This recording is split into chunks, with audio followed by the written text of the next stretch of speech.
آج کی ویڈیو میں ہم جانیں گے کہ رجب طیب اردغان نے اپنے پہلے دور حکومت میں صہیونی ریاست سے تعلقات جو ان کو وراثت میں ملی تھیں اس کو قائم رکھا یا اس کو ختم کر دیا۔ اگر قائم رکھا تو کس حد تک جا کر قائم رکھا، اور اگر ختم کر دیا تو کیوں کر ختم کر دیا؟ ان تمام باتوں کو جاننے کے لیے میرے ساتھ بنے رہیں آخر تک۔ اردغان کو سابقہ حکومت سے وراثت میں صہیونی ریاست سے ایسے روابط ملے تھے جو اسٹریٹجک شراکت تک پہنچ چکے تھے۔ ترکی اور صہیونی ریاست کے درمیان تعلقات کو پروفیسر افرایم انبار نے 2010 عیسوی میں اپنی تحقیق میں اسٹریٹجک شراکت سے متصف کیا تھا۔ پروفیسر افرایم انبار بیجن سادات سینٹر برائے اسٹریٹجک مطالعات کا مدیر تھا۔ وہ کہتا ہے کہ ہمارے لیے یہ ممکن ہے کہ ہم ترکی اسرائیل روابط کو اسٹریٹجک شراکت داری کا نام دیں، کیونکہ عالمی اور علاقائی مسائل میں بڑے پیمانے پر دونوں کی آرا میں بڑی قربت پائی جاتی ہے۔ چنانچہ شام کے تئیں تشویش میں دونوں حکومتیں شریک ہیں۔ اسی طرح وسیع پیمانے پر تباہی پھیلانے والے ہتھیاروں کو پھیلنے اور اسلامی بنیاد پرستی کی توسیع پر دونوں ممالک کو تشویش ہے۔ خاص طور پر ایران اور عراق کے دشمنانہ پالیسیوں پر دونوں کو تشویش ہے۔ عالمی پیمانے پر دونوں ہی امریکہ سے دوستی کے مضبوط رجحان کا اظہار کرتے ہیں۔ دونوں کے یورپ سے روابط ہیں اور دونوں ہی روسی منصوبے کے سلسلے میں شک کا اظہار کرتے ہیں۔ اگرچہ اسرائیل سے ہمیں اتفاق ہے، لیکن ساتھ ہی یہ بھی وضاحت ضروری ہے کہ اسرائیل میں کئی نقائص موجود ہیں۔ سب سے واضح اور بڑا نقص یہ ہے کہ اس راہ میں ترکی کے سرکاری تعلقات کو بیان کرنے میں نقص سے کام لیا گیا ہے۔ نجم الدین اربکان کے عہد میں ترکی کے ماحول اور عام معاشرے میں جو تبدیلی رونما ہوئی اس کا ذکر نہیں کیا گیا۔ بالخصوص 2000 عیسوی میں جب انتفاضہ اقصی کی حمایت میں پورے عالم عربی اور عالم اسلام کے عوام سڑکوں پر اتر آئے تو ترک عوام کے بھی سڑکوں پر اترنے کا ذکر نہیں کیا گیا۔ ظاہر ہے کہ ترکوں کے دلوں میں میراث اسلامی کی جڑیں مضبوط ہیں، وہ بھی اپنے مسلمان بھائیوں کی طرح ہی احساس رکھتے ہیں، ان کی خوشی سے خوش ہوتے ہیں اور ان کی تکلیف سے تکلیف محسوس کرتے ہیں۔ اردغان کی حکومت کو عوام نے اکثریت دی تھی، جس کا مطلب یہ تھا کہ وہ عوام کی جذبات کی ترجمانی کرے اور اس کی امیدوں پر پورا اترے۔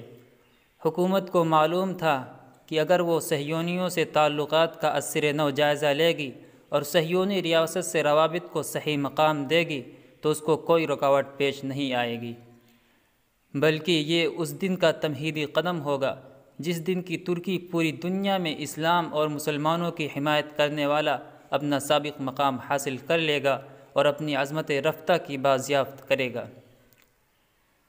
لیکن پیچھے کی چند ویڈیو میں ہم ذکر کر چکے ہیں کہ اردغان نے اپنے منصوبہ بندی اور عمل میں تدریج کا طرز اختیار کیا تھا۔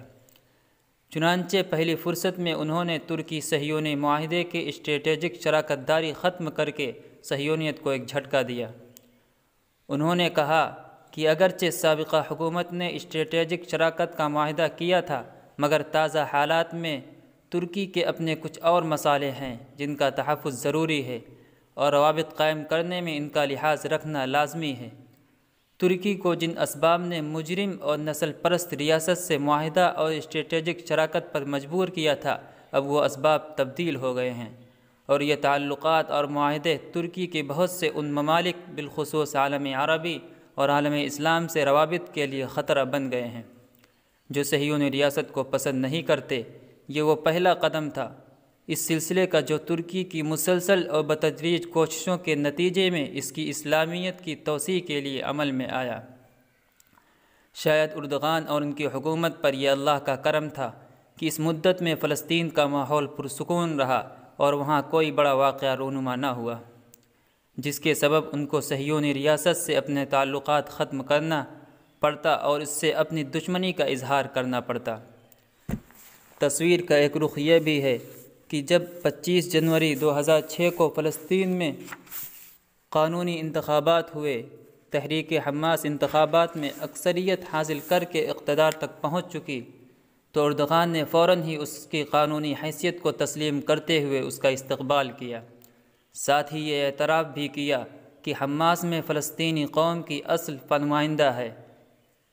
یہی نہیں بلکہ ان کی حکومت نے اپنے وزیر خارجہ عبداللہ گل کی قیادت میں حماس کے ایک وفد کا استقبال کیا۔ یہ وفد حماس کی سیاسی ونگ کے سربراہ خالد مشعل کی قیادت میں آیا تھا۔ یہ ایک تاریخی اقدام تھا جس نے خاص طور پر امریکہ اور اس کے پروردہ اسرائیل کو حیرت زدہ کر دیا تھا۔ ترک وزارت خارجہ نے ملاقات کے بعد اپنے بیان میں کہا کہ حماس کے وفد کو ترکی آنے کی اجازت اس طور پر دی گئی کہ یہ وفد انتخابات میں کامیاب ہونے والی جماعت کی نمائندگی کر رہا تھا۔ اس ملاقات کو انقرہ کی ان کوششوں کا حصہ سمجھنا چاہیے جو اس کی طرف سے مشرقی وسطی میں قیام امن کے لیے جاری ہیں۔ جبکہ خالد مشعل نے اپنے بیان میں کہا کہ ہم کو ترکی کی دوست حکومت کی طرف سے وہی مدد ملی جو ہم کو عرب ملکوں سے حاصل ہوئی۔ اس کے برخلاف صہیونی ریاست نے اس ملاقات کو مہلک غلطی سے تعبیر کیا اور واضح کیا کہ اس کے اثر دونوں ملکوں کے تعلقات پر پڑیں گے۔ ایک موقع وہ آیا جب صہیونی حکومت نے غداری کرتے ہوئے حکومت حماس کے پارلیمانی نمائندوں کو گرفتار کر لیا، تو حقوق انسانی کے لیے سرگرم ترک کارکنان فوراً ان کو مدد پہنچانے اور ان کو رہا کرانے کے لیے دباؤ بنانے میں سرگرم عمل ہو گئے۔ اس اقدام سے فلسطینی معاملات میں ترکی کی توجہ اور اس کی حساسیت کا اظہار ہوتا ہے۔ چنانچہ یہ مہم چلانے والوں کا ایک بیان انٹرنیٹ پر ان کے صفحہ پر شائع ہوا، جس میں کہا گیا تھا کہ جنوری 2006 عیسوی میں فلسطین میں ہوئے انتخابات میں حماس کی سیاسی ونگ قائمۃ الاصلاح والتغییر کو 50% ووٹ ملے، جو کل 132 پارلیمانی سیٹوں میں سے 70 سیٹ حماس کو حاصل ہوئیں۔ اس طرح اس کے لیے تنہا حکومت بنانا ممکن ہوا۔ فلسطینی فریق نے 1.5 سال کے لیے جنگ بندی کا اعلان کر دیا۔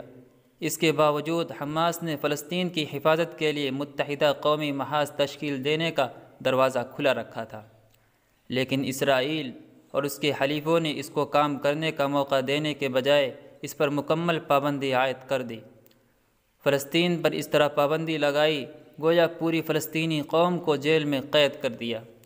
عالمی برادری دیکھتی رہی اور اسرائیل نے حماس کی حکومت گرانے کے لیے اور فلسطینی قوم کو ذلیل اور کمزور کرنے کے لیے اس پر پابندی لگا دی۔ چونکہ فلسطینی قوم نے ان اشخاص کو منتخب نہیں کیا تھا جو اسرائیل کے پسند تھی، اس لیے اسرائیل نے ان کی سزا پوری قوم کو دی۔ فلسطینی قوم اور فلسطینی حکومت پر سیاسی اور اقتصادی پابندی عائد کرنے کے بعد اسرائیل نے غزہ اور مغربی کنارے پر جارحیت کا سلسلہ شروع کر دیا۔ بڑے پیمانے پر شہریوں کو شہید کر دیا، 27 پارلیمانی نمائندوں اور 7 وزیروں کو قید کر دیا، ان میں پارلیمنٹ کے چیئرمین بھی شامل تھے۔ ان لوگوں کو امن سلامتی کے لیے خطرہ قرار دے کر مسلسل جیل میں رکھا گیا۔ اسی طرح اسرائیلی جیلوں میں 40 فلسطینی سیاستدان مزید قید ہیں، جن میں 10 منتخب پارلیمانی نمائندے ہیں اور دیگر لوگ پہلے سے ہی جیلوں میں موجود ہیں۔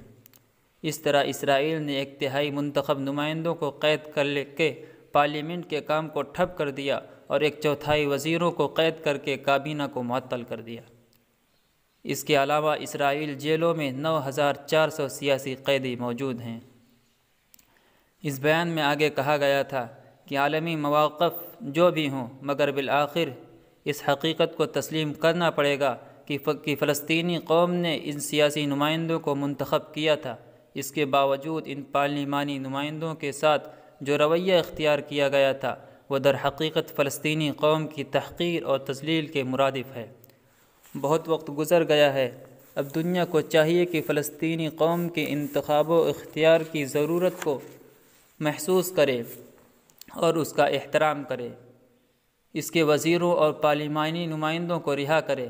پارلیمنٹ کسی بھی ملک کی ہو، نمائندے کسی بھی قوم کے ہوں، ان کی اس قدر اہانت نہیں کی جاتی۔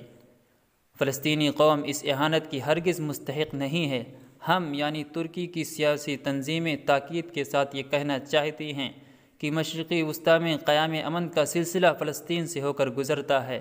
ہم ایک بار پھر اپنا یہ مطالبہ دہراتے ہیں کہ فلسطینی قوم کی قانونی نمائندوں کو غیر مشروط طور پر رہا کیا جائے۔ اس بیان کے الفاظ پر غور کرنے سے واضح ہوتا ہے کہ سماجی تنظیموں کی طرف سے شائع کیے گئے اس بیان کے الفاظ اور عرب ممالک کی سیاسی طاقتوں کے بیان کے الفاظ میں کوئی فرق نہیں ہے۔ یہ اردغان کی حکومت کی طرف سے کھلی ہوئی اجازت تھی، جس کے نتیجے میں ترکی قوم کا جذبہ قضیہ فلسطین کی نصرت کے لیے کھل کر سامنے آیا۔ اردغان اس مرحلے میں صرف صہیونی حکومت کے مطلق تائید کی ترکی فلسطین پالیسی کو روکنے میں کامیاب ہو سکے، اور دونوں کے درمیان دو ہم پلہ لوگوں کے تعلقات کی طرح برابری کی سطح پر معاملات کا مرحلہ شروع ہوا، بیں طور کہ اب ہر فریق دوسرے کی غلطی پر اس کا محاسبہ کر سکتا ہے اور ہر ایک دوسرے سے اس کی ذمہ داریوں کو پورا کرنے کا مطالبہ کر سکتا ہے۔ یہ تھے وہ 4 چیزیں جس پر رجب طیب اردغان نے اپنے پہلے دور حکومت میں خصوصی توجہ دی اور پوری طاقت انہی پر صرف کی۔ اب انشاءاللہ کل کی ویڈیو میں رجب طیب اردغان کے دوسرے دور حکومت کا تذکرہ کیا جائے گا۔